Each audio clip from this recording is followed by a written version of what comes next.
사랑하는 성도 여러분, 오늘도 주 안에서 평안하고 힘이 있는 하루가 되시기를 바랍니다. 오늘은 어제 잠언 11장에 이어서 12장의 말씀을 같이 보시겠습니다. 1절 말씀, 훈계를 좋아하는 자는 지식을 좋아하나니 징계를 싫어하는 자는 짐승과 같으니라.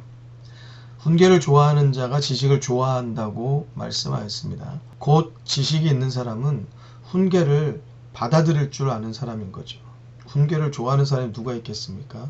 훈계를 받아들이는 겸허한 모습을 갖춘 사람을 말하는 것이지요. 반대로 훈계를 받아들이지 않거나 싫어하는 사람은 자신만을 옳다고 주장하는 사람이 되는 것입니다.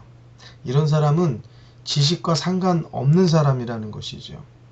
지식이 있을 수도 없고 지식을 갖출 수도 없는 사람인 것입니다. 그런 사람에 대해서는 결국 징계가 뒤따르게 될 것이고요.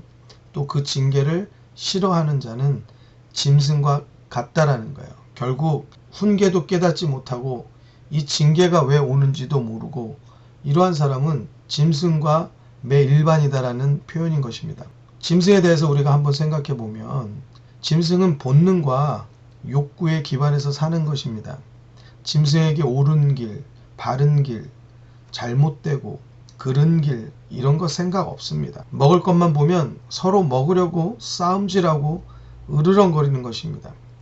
약한 자 앞에서는 밟기를 좋아하고 강한 자 앞에서는 꼬리를 감추는 게 짐승입니다. 자기의 어미인지 아비인지도 모르고 그저 같이 있으면 본능에 따라서 힘에 따라서 관계도 갖게 되는 것이 짐승인 것입니다. 그들을 훈계한들 그 짐승들이 알아듣겠습니까? 알아들을 수 없는 것입니다. 훈계 없이는 우리는 본능과 욕구에 따라서 사는 것이 우리들의 모습인 것이에요.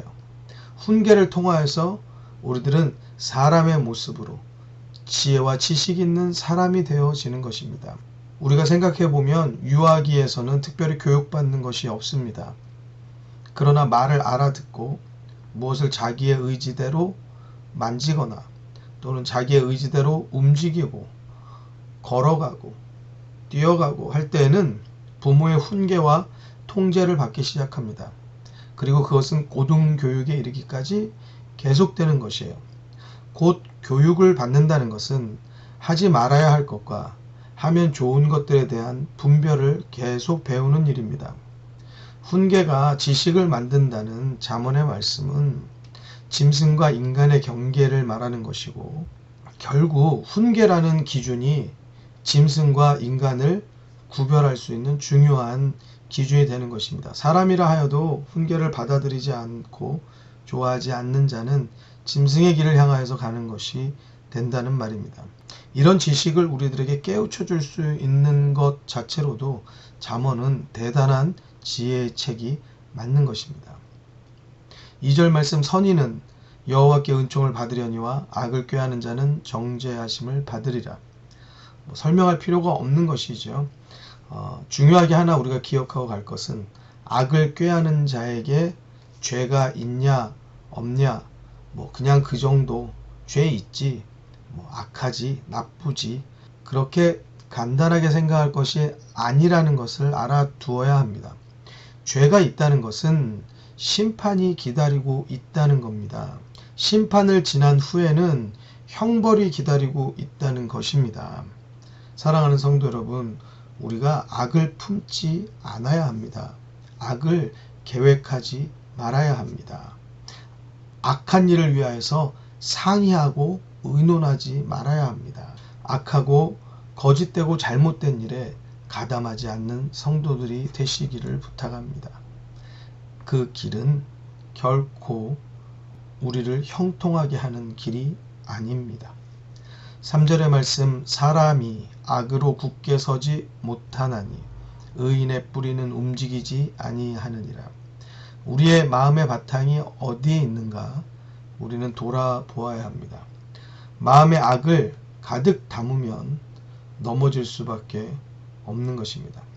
선한 것이 가득하면 의의 뿌리를 가지고 서게 되는 것입니다. 남 욕하다가 본인이 넘어진다는 사실을 아십니까? 사랑하는 성도 여러분, 원망하고 불평하다가 결국에는 본인이 손해보고 본인이 그 원망 불평에 똥물을 뒤집어 쓴다는 사실을 아십니까? 사람에게 그 삶에 대한 평가는 그 사람이 어느 집에 살았냐, 어느 동네에 살았냐, 그거는 별 의미 없습니다. 그 사람의 삶에 있어서 그는 감사가 넘쳤냐, 불평이 넘쳤냐, 거짓된 사람이냐, 정직한 사람이냐, 올바른 길을 갔느냐, 잘못된 길을 갔느냐, 그것이 그 사람에 대한 평가가 되는 것입니다. 우리가 하나님이 보시기에 올바른 의인의 뿌리를 가져서 든든한 믿음의 성도들이 되어야 하겠습니다. 4절 말씀입니다. 어진 여인은 그 지아비의 면류관이나 욕을 끼치는 여인은 그 지아비로 뼈가 썩음 같게 하느니라. 어진 여인의 영어 표현들을 보니까 noble이라는 표현이 있습니다. 고결하고 고귀하고 숭고하다 라는 뜻입니다. virtuous, 고결하다, 또 도덕적인 그러한 뜻을 가지고 있고요. excellent라고 표현된 영어 성경도 있습니다. 훌륭하고 탁월한 것을 말합니다. 어진 여인이라는 것에는 굉장히 넓은 의미를 포함하고 있습니다. 고결하고 또 고귀하고 숭고하고 도덕적이며 훌륭하고 탁월한 것, 이것을 다 갖춘 여인은 그 남편에게 멸관과 같은 그러한 소중한 아내가 되는 것입니다. 그러나 욕을 끼치는 아내는 그 남편에게 뼈가 썩는 것 같은 아픔이 주어지는 것입니다. 잠언 14장 1절에도 보면 무릇 지혜로운 여인은 그 집을 세운다라고 말하고 있습니다. 그러나 미련한 여인은 자기 손으로 그것을 헐어버린다라고 표현하고 있습니다. 어떻게 보면 여인이라고 지칭하는 것이 여성분들에게는 좀 불편한 일이 될 수 있을지 모르겠지만 이것 조금 다른 측면으로 한번 생각해 보면은요. 남편이 좀 허름해도요. 여인이 지혜롭고 또 여인이 탁월하고 고결하고 훌륭하면 그 허름한 남편마저도 훌륭하게 보여지는 놀라운 기적의 역사가 있다라고 생각할 수 있는 것이에요. 또한 지혜로운 여인이 그 집을 세운다라는 이 구절은 여인이 지혜로워야지 그 가정이 바로 서게 된다라는 것을 어필하는 것을 보면 생물학적으로는 여인이라는 어떠한 성 정체성은 굉장히 연약한 것 같고 힘이 없는 것 같지만 이 내재되어져 있는 그 여인을 통한 영향력은 그 가정을 세울 정도로 그 집안을 세울 정도로 대단한 능력과 힘이 있다라는 것을 잠언은 말씀해 주고 있는 것이 아닌가 생각합니다. 또 우리 자녀들의 교육이 대부분 여성분들의 입술을 통하여서 이렇게 가르침을 받거든요. 그래서 여러분들의 입술이 하나님의 권세가 있기를 주의 이름으로 축원합니다. 5절 말씀입니다. 의인의 생각은 공직하여도 악인의 도모는 괴율이니라. 다른 성경에 있는 내용을 조금 읽어드리겠습니다. 의인의 생각은 곧지만 악인의 궁리는 속임수뿐이다. 또 다른 성경은요. 의로운 사람의 생각은 공정하지만 악한 자의 조언은 사기성이 있다 라고 표현되어져 있습니다. 영어 성경에 보니까 이 악인의 도모에 관하여서 카운셀이라는 단어가 나오고 있어요. 그리고 어드바이스라는 단어가 나오고 있거든요. 조언하고 충고하고 이런 것을 말하는 거예요. 그러니까 악인의 도모라는 것은 악인의 조언과 악인의 충고는 괴울이다 해서 deceitful 해서 기만적이다. 그리고 부정직하다. 그러니까 정직하지 않다는 거예요. 거짓되다는 거예요. 그리고 그들은 사악하다라고 그렇게 표현하고 있습니다. 다시 말하면 우리가 많은 사람들과 의논을 나누고 조언을 받아들이고 또 충고를 받아들이기도 하지만 사악한 자의 조언과 충고는 기만적이고 정직하지 않으며 거짓된 조언이 가득하다라는 거예요. 그것에 우리들이 휩쓸리면 안 된다는 것이에요. 의인에게는 고든 생각과 공정한 의견들이 있다라는 것입니다. 근데 그것이 우리들에게 불리할 수 있거든요. 근데 그것이 우리들에게 별로 탐탁치 않을 수가 있거든요. 그때 우리는 악인의 조언, 악인의 충고를 달콤하게 받아들인다는 것이에요. 그러나 그것은 속임수예요. 사기성이 가득한 것들이에요. 거짓된 것들이 가득하다라는 것을 잠언은 말해주고 있는 것이에요. 여러분, 눈앞에 있는 어떠한 손해, 뭐 이런 것들 때문에 이 잘못된 사람들의 조언, 그것을 여러분들의 마음에 두고 합리화시키지 않게 되시기를 바랍니다. 6절의 말씀입니다. 악인의 말은 사람을 엿보아 피를 흘리자 하는 겉연이와 정직한 자의 입은 사람을 구원하느니라. 악인의 말은 사람을 해친다는 겁니다. 그러나 정직한 자의 말은 사람을 구한다는 거예요. 우리들의 입술은 사람을 구하고 있는가, 또 사람을 해치고 있는가 돌아보아야죠. 정직한 자의 입술, 길을 가게 되시기를 바랍니다. 7절 말씀, 악인은 엎드려져서 소멸되려니와 의인의 집은 서 있으리라. 사랑하는 성도 여러분, 의인의 편에 서기 바랍니다. 그 삶을 살기 위해서 노력하시기 바랍니다. 악한 일은 노력하지 않아도요, 그냥 되어집니다.